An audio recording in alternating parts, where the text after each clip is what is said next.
Hello, my name is David O'Brien.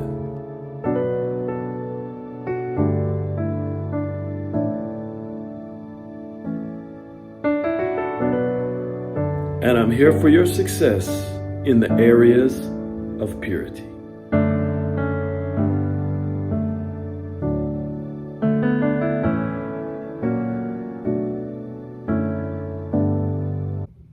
Hello, welcome back to the Purity Forum. My name is David O'Brien. I am your host, your teacher. I'm actually your freedom doctor and purity doctor, and I'm here on assignment today for you. And I want to talk to you again today about seduction.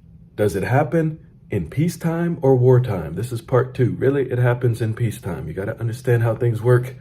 If you're in a hurricane situation on Earth, a physical hurricane, you know it's coming. It's going to destroy your house.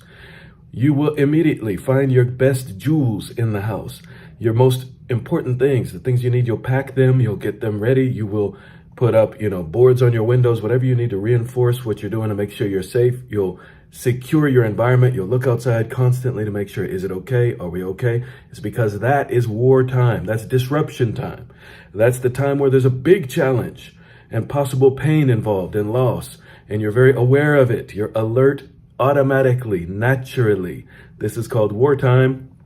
It could be physical war, it could be a disaster or a threat, but at that time, seduction disappears. You don't see it. The seducers, the seductresses, they are gone, thinking about themselves, scrambling for their own life, maybe hiding somewhere, but the heroes come out at that time, and you find the hero in you, and you have a passion for helping people, and you make sure to get it done. You get the work done very efficiently and well, and everyone is kept safe, hopefully, but the mission's accomplished.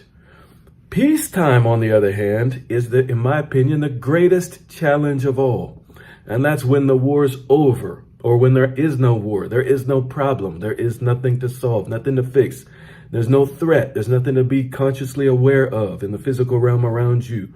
In that situation, social settings, social relationships, sometimes the lines, the boundaries can become a bit blurred. Responsibility can become blurred, and people can become lax.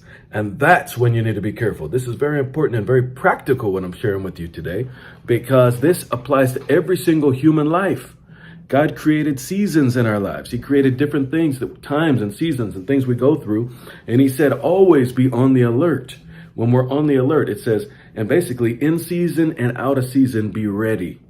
Be ready to input, to insert what you have to offer in life. You have good things to offer, good words to speak, a perspective from God to speak, to show with your example. And the scripture says, always be ready for the gospel, for good news, for good things. In season and out of season, whether it seems like it's needed or not, always be ready, because there will be opportunity every day, every season. And now what happens as far as the enemy's concern is, when things get comfortable, he shows up in a seductive manner or form. We mentioned on the last one, I mentioned that there's a serpent, and he can show up as a serpent or a dragon. The dragon's an intimidator. The serpent is a manipulator, a schemer. Both of these are schemes, but the serpent comes in silently and pretends to be your friend. I want to tell you something, women. Those of you who are women who in the female body out there, men, you feel like you can trust him. Before I talk about men, I want to talk about Abraham. Abraham was sent, he was asked by God, he told by God, get up, go to a place I will show you, and he obeyed. That opened him up for the greatest blessings that could ever exist. And they came from outside of this realm, outside of the human physical realm, and they came into his life forever. So obeying God's voice is the greatest thing we could ever do. He went to a land which eventually became what is now Israel. And on his way, there was treachery. There was all kinds of parts of the journey that were difficult. There was war. There were people trying to attack him, trying to steal his wife. There were all kinds of crazy things going on. But he had faith in God. And he was alert the whole time. Now, Lot, his nephew, went with him and also prospered greatly because he was connected to Abraham. But at one point, they had a conflict, and Abraham meekly, but also very keenly, he knew what he was doing before God. He said to Lot, which do you want? Look at both these. We have a lot of land here. You choose what part you want. And Lot chose by his physical eyes to go with the lush palm tree, very nice resort, all you can eat buffet land. The land that was greased, it was perfect. It was like, ooh, sunbathe every day the rest of your life land. Now, that doesn't work. And this is a secret to life you can understand, you can receive right now. The reason why sunbathe every day in your life doesn't work is because pleasure works, it has ups and downs. If you have a certain kind of pleasure, let's say ice cream, you love ice cream, but if you eat it every meal, your ability to enjoy it will decline. That's how it works. This is how pleasure works.